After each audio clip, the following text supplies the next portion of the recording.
पिछला 9वां अध्याय था, इसलिए इस बार 10वां अध्याय शुरू हो रहा है। राजा दुर्जय का चरित्र तथा नैमिषारण्य की प्रसिद्धि का प्रसंग।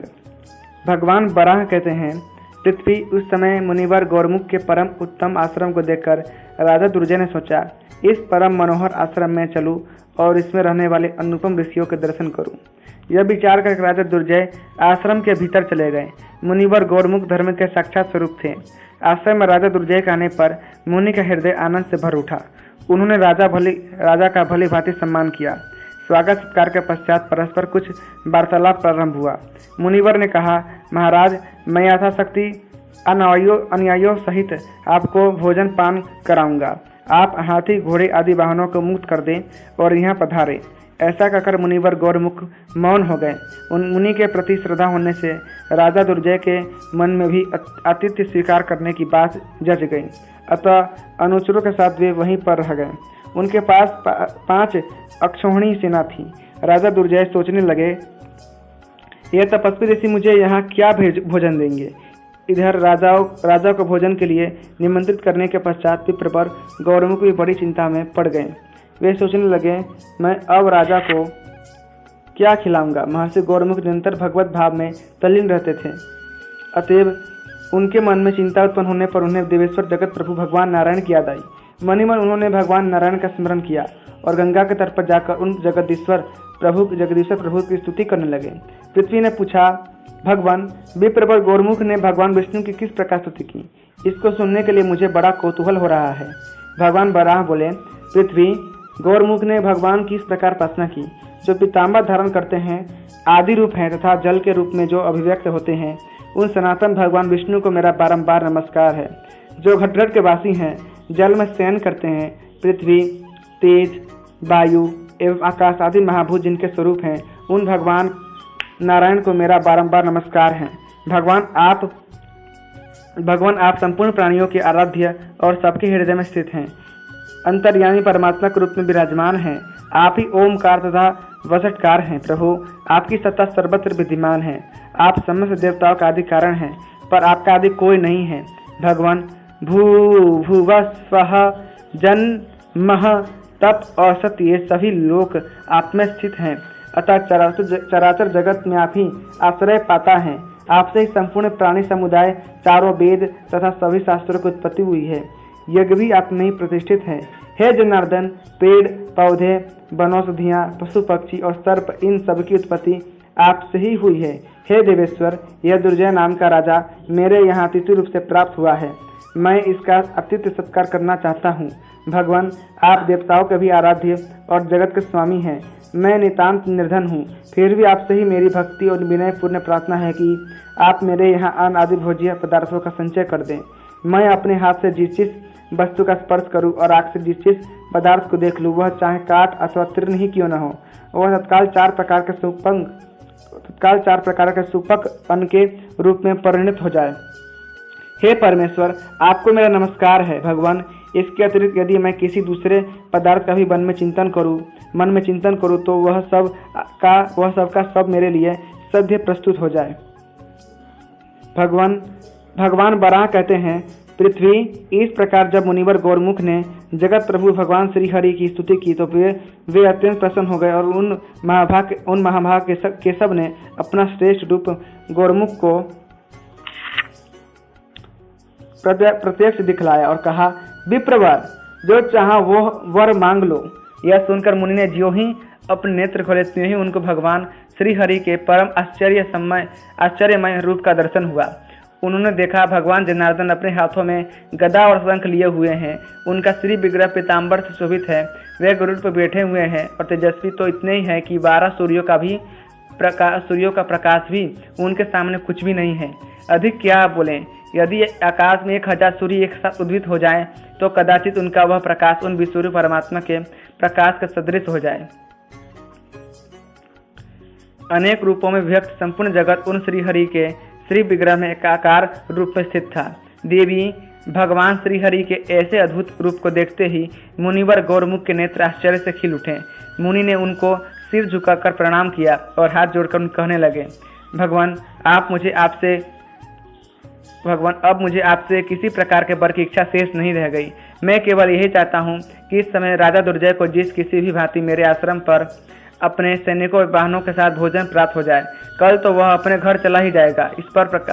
इस प्रकार मुनिवर गौरमुख के प्रार्थना करने पर देवेश्वर श्री हरि द्रवित हो गए और चिंतन करने मात्र से सिद्धि प्रदान करने वाला एक महान कांतिमान चिंतामणि रत्न उन्हें देकर वे अंतर ध्यान हो गए।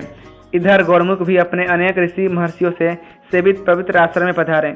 वहां पहुंचकर मुनि ने उस चिंतामणि के समक्ष विशाल प्रसाद एवं हिमालय के शिखर तथा महान मेघ के समान ऊंचे एवं चंद्र किरणों के सदृश चमक से संपूर्ण सैकड़ों तलों के महल का चिंतन किया। फिर तो एक की कौन कहे, हजारों एवं करोड़ों की संख्या में वैसे विशाल भवन तैयार हो गए।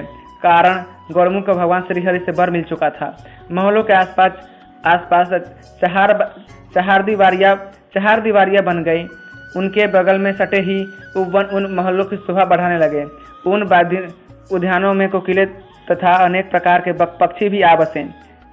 चंपा, अशोक, जायफल और नागकेसर आदि अनेक प्रकार के बहुत से वृक्ष उन उद्यानों में सब और दृष्टिगत होने लगे।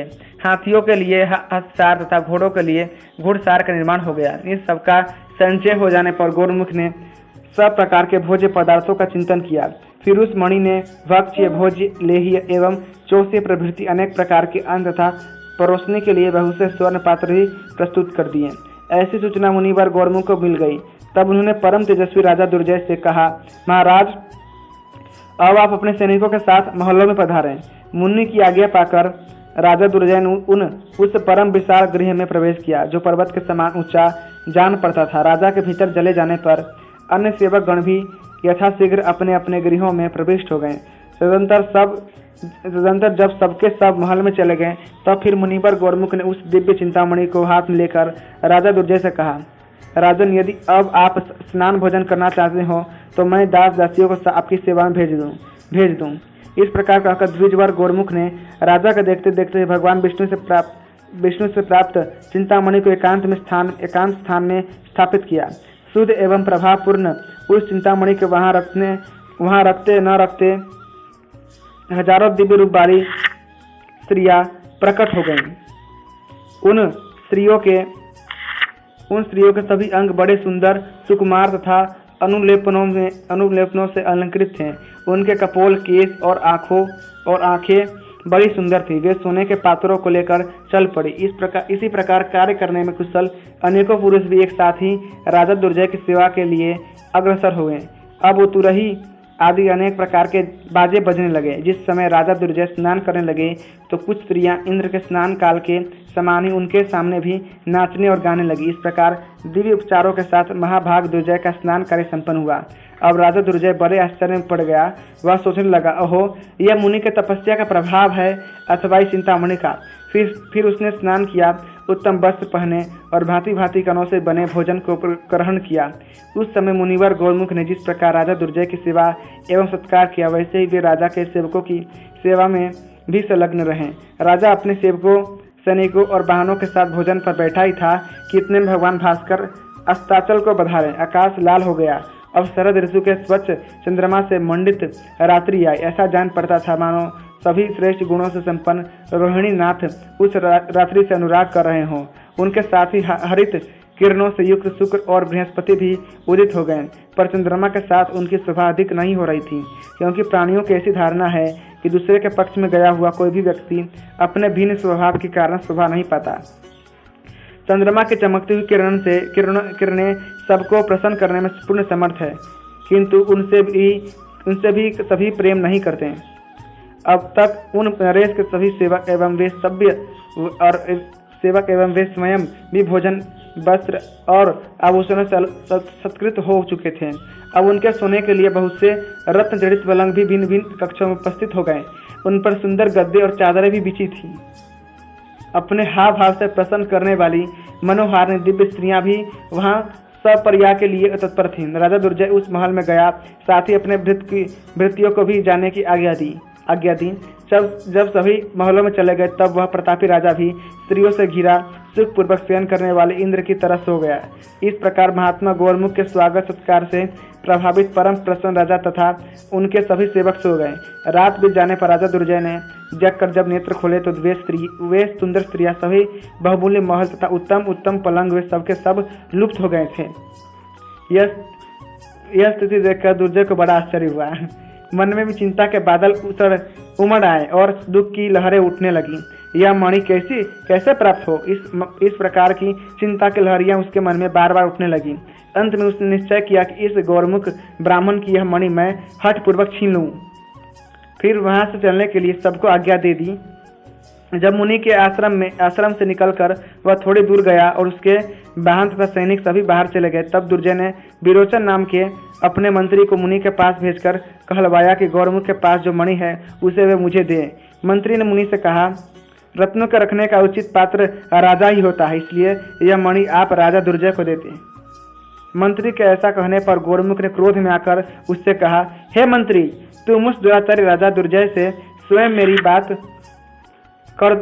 कह दो, साथ ही मेरा यह भी संदेश कहना, अरे दुष्ट, तू अभी वहां से भाग जा, क्योंकि यह स्थान दुर्जय जैसे दुष्टों के रहने योग्य नहीं है। इस प्रकार द्विजवर गौरमुख के कहने पर दुर्जय का मंत्री विरोचन, जो दूध का काम कर रहा था, राजा के पास गया और ब्राह्मण की कही हुई सारी बातें उसे अक्षरशः सुना दी। गौरमुख के वचन सुनते ही दुर्जय की क्रोधाग्नि भभक उठी। उसने उसी क्षण नील नामक मंत्री से कहा, तुम अभी जाओ और चाहे जैसे भी हो उस ब्राह्मण से मणि छीनकर शीघ्र यहाँ आ जाओ। इस पर नील बहुत से सैनिकों को साथ लेकर गौरमुख के आश्रम की ओर चल पड़ा। फिर वह रथ से नीचे उतरकर जमीन पर आया। तदंतर अग्निशाला में पहुंचकर उसने मणि को रखे हुए देखा। परम दारुण क्रूर बुद्धि नील के पृथ्वी पर उतरते ही उस मणि से भी अस्त्र शस्त्र निकले हुए अपरिमित शक्तिशाली असंख्य सूरवीर निकल पड़े, जो रथ, ध्वजा और घोड़ों से सुसज्जित थे तथा ढाल, तलवार, धनुष और तरकस लिए हुए थे। भगवान बराह कहते हैं, परम भाग्यवती पृथ्वी, उनमें 15 तो प्रमुख वीर सेनापति थे, जिनके नाम इस प्रकार हैं, सुप्रभ, दीप्तेजा, सुरश्मि, शुभदर्शन, सुकांति, सुंदर, सुंद, प्रद्युमन, सुमन, शुभ, सुशील, सुखद, शंभु, सुदांत और सोम। इन वीर पुरुषों ने विरोचन को बहुत सी सेना के साथ डटा देखा। तब वे सभी सूरवीर अनेक प्रकार के अस्त्र शस्त्र लेकर बड़ी सावधानी से युद्ध करने लगे। उनके धनुष सुवर्ण के समान देदीप्यमान थे। उनके पंखधारी बाण शुद्ध सोने से बने हुए थे। अब वे परम प्रसिद्ध तथा अत्यंत भयंकर तलवारों एवं त्रिशूलों से प्रहार करने लगे। उस युद्ध में विरोचन के रथ, हाथी, घोड़े और पैदल लड़ने वाले सैनिकों के आगे मणि से प्रकट हुए वीरों के रथ, हाथी, घोड़े एवं पदाति सैनिक डट गए और उनमें भयंकर द्वंद्व युद्ध छिड़ गया। छल, बल आदि अनेक प्रकार के युद्धों के बावजूद विरोचन के सैनिक भय से कंपित हो उठे और वे भाग चले और घोर रक्त प्रवाह से मार्ग बड़े भयंकर हो गए। दुर्जय के मंत्री विरोचन की तो जीवन लीला ही समाप्त हो गई। उसके बहुत से अनुयायी भी सैनिकों सहित यमराज के लोक को प्रस्थान कर गए। मंत्री विरोचन के मर जाने पर अब स्वयं राजा दुर्जय चतुरंगिनी सेना लेकर युद्ध क्षेत्र में आया और मणि से प्रकट हुए सूरवीरों के साथ उसका युद्ध प्रारंभ हो गया। इस युद्ध में राजा दुर्जय की सैन्य शक्ति का भयंकर विनाश हुआ। इधर हेत्री और प्रहेत्री को खबर मिली कि मेरा जमाता दुर्जय संग्राम में लड़ रहा है, तो वे दोनों असुर भी एक विशाल सेना के साथ वहां आ गए। उस युद्धभूमि में जो 15 प्रमुख मायावी दैत्य आए थे, उनके नाम सुनो। प्रघस, बिघस, संग, अश्निप्रभ, विद्युतप्रभ, सुघोष, भयंकर, उन्मत्ताक्ष, अग्निदत्त, अग्नितेज, बाहु, शक्र, प्रदर्दन, विरोध और भीमकर्मा विप्रचिति। इनके पास भी उत्तम अस्त्र शस्त्रों का संग्रह था। प्रत्येक वीर के साथ एक एक अक्षौहिणी सेना थी। ये सभी दुष्ट दुर्जय की ओर से युद्धभूमि में डटकर मणि से प्रकट हुए वीरों के साथ लड़ने के लिए उद्यत हो गए। सुप्रभ ने तीन बाणों से बिघस को बिंद डाला और सुरश्मि ने 10 बाणों से प्रघस को। उस मोर्चे पर सुदर्शन के 5 बाणों से अश्विनी प्रभ के अंग छिद गए। इसी प्रकार सुकांति ने विद्युत प्रभ को तथा सुंदर ने सुघोष को धराशायी कर डाला। सुंदर ने अपने शीघ्रगामी 5 बाणों से उन्मत्ताक्ष पर प्रहार किया। साथ ही चमचमाते हुए बाणों से शत्रु के धनुष के टुकड़े टुकड़े कर दिए। इस प्रकार सुमन का अग्निदत्त से, सुवेद का अग्नितेज से, सुहनल का बाहु एवं शक्र से तथा सुवेद का प्रतदर्शन से युद्ध छिड़ गया। प्रतदर्शन से युद्ध छिड़ गया। यों अपने अस्त्र शस्त्रों की कुशलता दिखाते हुए सैनिक आपस में युद्ध करने लगे, पर अंत में मणि से प्रकट हुए योद्धाओं के हाथ सभी दैत्य मार डाले गए। अब मुनिवर गौरमुख भी हाथ में कुशा आदि लिए वन से आश्रम में पहुंचे। दुर्जय अब भी बहुत से सैनिकों के साथ खड़ा था। यह देखकर गौरमुख आश्रम के दरवाजे पर रुक गए और मन ही मन विचार करने लगे, और इस मणि के कारण ही यह सब कुछ हुआ और हो रहा है। अरे, यह भयंकर संग्राम इस मणि के लिए ही आरंभ हुआ है। इस प्रकार सोचते सोचते मुनिवर गौरमुख ने देवादिदेव भगवान श्री हरि का स्मरण किया। उनके स्मरण करते ही पितामह धारण किए हुए भगवान नारायण गरुड़ पर विराजमान हो मुनि के सामने प्रकट हो गए और बोले, कहो मैं तुम्हारे लिए क्या करूं? तब मुनिवर गौरमुख ने हाथ जोड़कर पुरुषोत्तम भगवान श्री हरि से कहा, प्रभु आप इस पापी दुर्जय को इसकी सेना के सहित मार डालें। मुनि कैसा कहते ही अग्नि के समान प्रज्वलित भगवान के सुदर्शन चक्र से सेना सहित दुर्जय को भस्म कर डाला। यह सब कार्य एक निमेष के भीतर पल के मारते संपन्न हो गया। फिर भगवान ने गौरमुख से कहा, मुने, इस वन में दानवों का परिवार एक निमेष में ही नष्ट हो गया है, अतः इस स्थान की नैमिषारण्य क्षेत्र के नाम से प्रसिद्धि होगी। इस देश में ब्राह्मणों का समुचित निवास होगा। इस वन के भीतर मैं यज्ञ पुरुष के रूप में निवास करूंगा। यह 15 दिव्य पुरुष जो मणि से प्रकट हुए हैं सतयुग में याज्ञ नाम से विख्यात राजा होंगे। इस प्रकार कहकर भगवान श्री हरि अंतर्ध्यान हो गए और मुनिवर गौरमुख भी अपने आश्रम में आनंद पूर्वक निवास करने लगे। अतः 10वां अध्याय संपूर्णम्।